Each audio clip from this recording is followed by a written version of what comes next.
menderita. Yang kuat semakin berkuasa, sedangkan yang lemah dijadikan mangsa. Di mana hati nurani seorang pemimpin macam ini?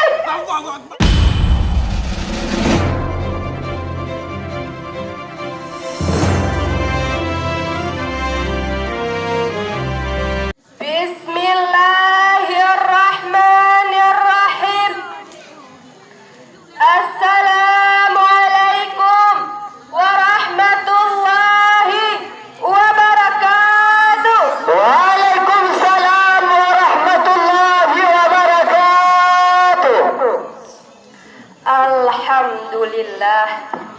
Alhamdulillahi rabbil alamin. Wassalatu wassalamu ala asyrafil anbiya'i wal mursalin wa ala alihi wa sahbihi ajma'in. Amma ba'du. Yang pertama-tama dan yang paling utama, marilah sama-sama kita panjatkan puji dan puja di atas kehadirat Allah ilahi Rabbi, yang mana oleh Allah yang telah menciptakan 7 petala langit dan 7 petala bumi. Allah yang maha pengasih, yang tak pernah memilih kasih, walaupun hambanya tak tahu terima kasih. Dan Allah yang maha penyayang, yang sayangnya tak terbilang, walaupun hambanya tak mau sembahyang. Salawat dan salam kita andraskan kepada revolusi Islam sedunia, yang mana beliau tampan parasnya, manis senyumnya, bijaksana orangnya. Siapakah beliau? Beliau adalah Nabi besar Muhammad sallallahu alaihi wasallam, yang mana oleh beliau yang telah menarik umatnya dari alam kebodohan hingga ke alam yang penuh dengan ilmu pengetahuan yang kita rasakan pada saat ini.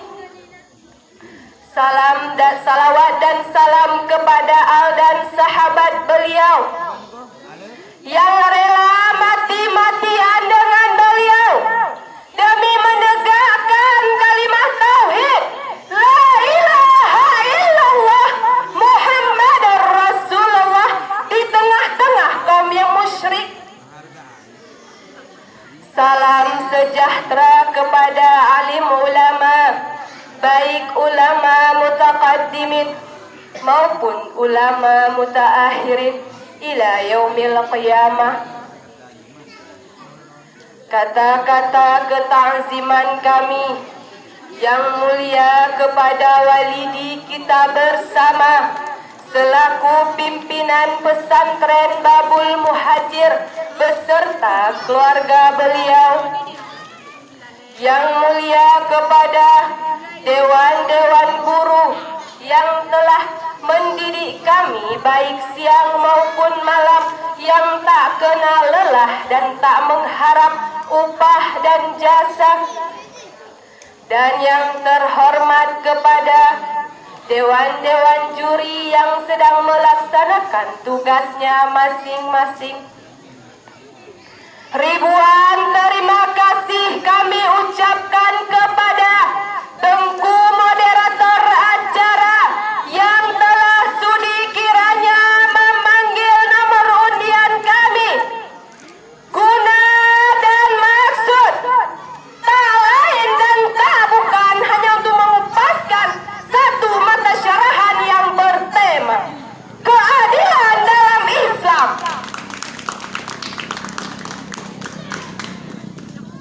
Kaum muslimin rahimakumullah, sebagaimana yang kita ketahui, Setiap bangunan yang megah lagi indah memerlukan 3 syarat pokok. Syarat yang pertama, pondasi. Yang kedua, instruksi yang kuat. Dan yang ketiga, dihiasi dengan hiasan-hiasan yang indah. Begitu pula dengan setiap pribadi umat manusia yang ada di jagat raya ini. Kalau ia ingin hidup terhormat, ingin hidup bahagia, ingin hidup tentram, aman dunia dan akhirat, haruslah mempunyai fondasi yang kokoh, beserta dibarengi dengan akhlak yang mulia dan bersifat adil sesama manusia. Itulah sebabnya Al-Quran menjelaskan, hendaklah kamu menjadi orang-orang yang benar-benar menegakkan keadilan dan menjadi saksi karena Allah. Sebagaimana firman Allah dalam surah An-Nisa ayat 135 yang berbunyi, A'udzu billahi minasy syaithanir rajim. Bismillahirrahmanirrahim. Ya ayyuhalladzina amanu kunu qawwamina bil qisti syuhada'an lillahi walau ala anfusikum awil walidaini wal aqrabin. Sadaqallahul azim. Yang artinya, wahai orang-orang yang beriman, hendaklah kamu menjadi orang-orang yang benar-benar menegakkan keadilan dan menjadi saksi karena Allah, baik terhadap dirimu sendiri maupun ibu bapakmu dan kaum kerabatmu. Kaum muslimin dalam penafsiran kalimat ialah qawwamina bil qisti. Allah Subhanahu wa ta'ala menekankan kepada kita untuk adanya keadilan dalam umat manusia, baik dalam beragama maupun dalam berbangsa. Namun yang kita perhatikan, mayoritas yang ada di negara kita sekarang ini, keadilan seakan-akan terabaikan. Keadilan seakan-akan lenyap ditelan oleh rasa angkuh dan sombong.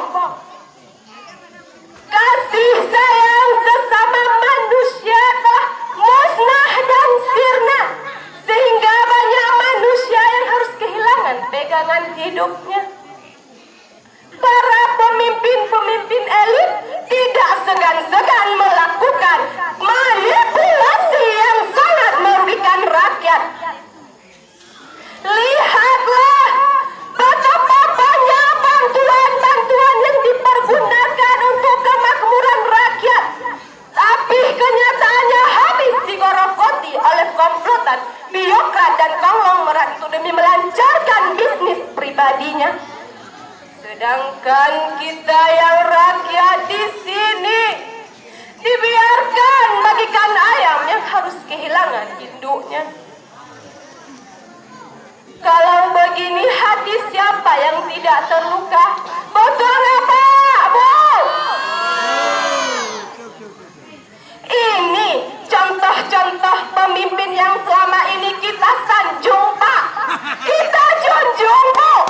Bahkan kita puja. Tapi kenyataannya mereka asyik berfoya-foya di atas penderitaan kita. Kalau begini, hati siapa yang tidak terluka? Hati siapa, Bapak-bapak? Kaum muslimin rahimakumullah. Beginikah yang dinamakan keadilan? Sedangkan yang kaya semakin kaya, yang miskin semakin menderita, yang kuat semakin berkuasa, sedangkan yang lemah dijadikan mangsa. Di mana hati nurani seorang pemimpin macam ini?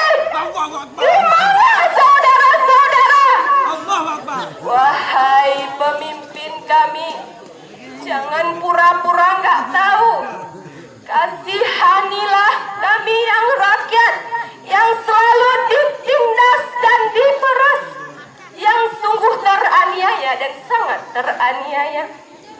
Sungguh teganya hati pemimpin kami melaknat dan membiarkan hidup rakyat menderita. Padahal dalam sebuah hadis yang diriwayatkan oleh Imam At-Tabrani, Rasulullah sallallahu alaihi wasallam bersabda, "Al-mu'minuna laisa bil aini." Orang mukmin itu bukanlah orang pelaknat, tapi kenyataannya semua jadi tukang laknat. Ketika diberi amanah, sungguh mudah berkhianat. Jadi saudaraku, jangan merasa heran kalau Indonesia dalam kesulitan, Indonesia bangkrut, Indonesia terpuruk, Indonesia kita sedang sakit, Pak. Indonesia kita sedang sakit, Bu. Karena mengurus orang-orang pintar, tapi sayang tidak benar. Kita memang perlu orang-orang pintar, tapi kita lebih perlu orang-orang benar. Jelas tidak? Saudaraku, sungguh sangat disayangkan karena kenapa? Yang dijadikan korban dari rasa ketidakadilan tersebut adalah rakyat. Rakyat yang tidak berdaya, bahkan serba kekurangan. Lapangan kerja semakin sempit, membuat hidup rakyat semakin terjepit. Belum lagi janda-janda tua, anak banyak perlu uluran tangan. Belum lagi anak-anak yatim yang meronta merintih di setiap sudut kehidupan, yang beratap langit, beralas bumi. Air hujan menjadi air mata, tanpa tahu kapan hidup dan nasibnya akan berubah. Kaum muslimin rahimakumullah, Rasulullah bersabda, "Irhamna, irham ahlal ardi yarhakum ma fis sama." Sayangilah apa-apa yang ada di bumi, maka yang di langit pun akan sayang kepada kita. Dari syarahan di atas tadi dapat kita ambil kesimpulan. Marilah kita galang persatuan dan kesatuan demi untuk menegakkan keadilan. Karena tonggak keadilan adalah daripada kebenaran. Jangan biarkan keadilan berada di bawah telapak kaki pengadilan. Sebelum saya turun dari mimbar ini, saya akan meninggalkan satu pesan singkat untuk generasi ke depan ini. Harta, jabatan, dan kedudukan baru terasa gunanya kalau dilandasi dengan iman. Wabillahi taufiq wal hidayah. Wassalamualaikum